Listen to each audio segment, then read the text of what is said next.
I've got this guitar in with a crackly jack. This is a problem that can be really distracting for a guitarist and also really annoying for the audience if you're playing live. Fortunately, fixing this is usually a relatively easy job and something you can learn to do on your own guitars, saving you time and money taking them to a guitar repairer every time the problem pops up.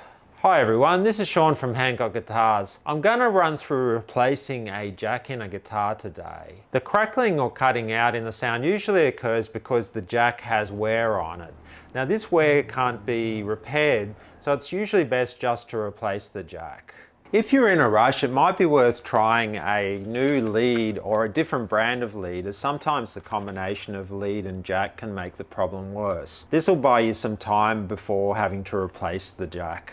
To replace the jack, you'll need a new jack of the correct type, solder, a soldering iron, and a nut driver or spanner. I'll start by unscrewing the jack plate and removing the jack and jack plate along with that. You'll need a screwdriver to do this, obviously, if your guitar has this type of jack plate. Different guitars have different mounting positions for the jack, but it's usually just a matter of unscrewing a few screws to access the jack. There are a few exceptions. Guitars where the jack is more difficult to replace, such as hollow body guitars where the jack needs to be accessed through the sound hole, and Telecaster guitars which have a traditional jack cup, which is something that still frustrates even the most seasoned luthiers.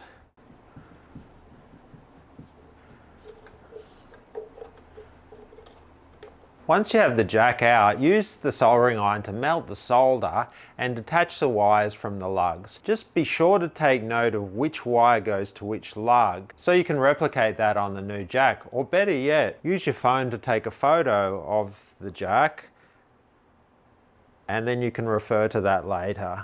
It's a good practice to cover the area you're working on with a piece of thick paper or cardboard. The solder can splatter a bit and you don't want that getting on the paint accidentally.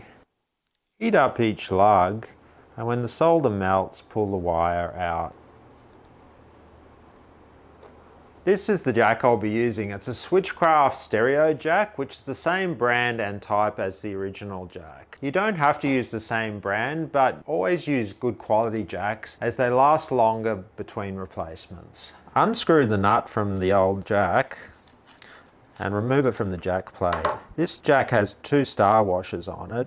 It's a good practice to use the same amount of washers when you're replacing the new jack in there, just so that it ends up with the same amount of thread sticking out. So put that new jack in there, put a washer and a nut on, and then do it up using the same nut driver. So you place each wire into the holes in the appropriate lug one by one and then solder them. I should have mentioned that this being a stereo jack has 3 wires. Most guitars will have a mono jack that has 2 wires, and sometimes the jack may only have 1 wire connected if the ground is actually just connected to the control plate, so it doesn't need the ground wire attaching. So I'm going to solder this red wire now. So when you're soldering one of these lugs, you want to have enough solder so that it contacts the wire properly and also covers the lug entirely. And you want the solder to be nice and shiny and not a big lump, just to cover the lug. I'll put the white wire in this hole and solder it next. It helps a lot to use a good quality soldering iron and good quality solder.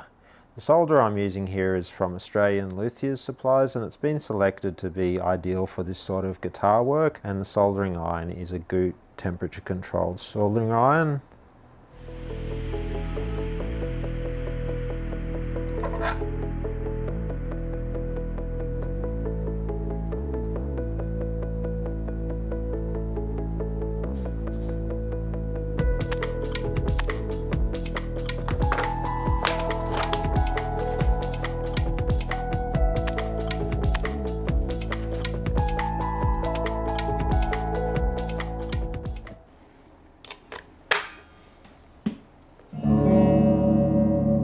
That's better. A brand new jack with no anxiety about crackling next time it's played. If you found this video to be useful, please hit the like button, or better yet, subscribe to our channel, and we'll keep bringing you great luthier content. I'll see you guys next time.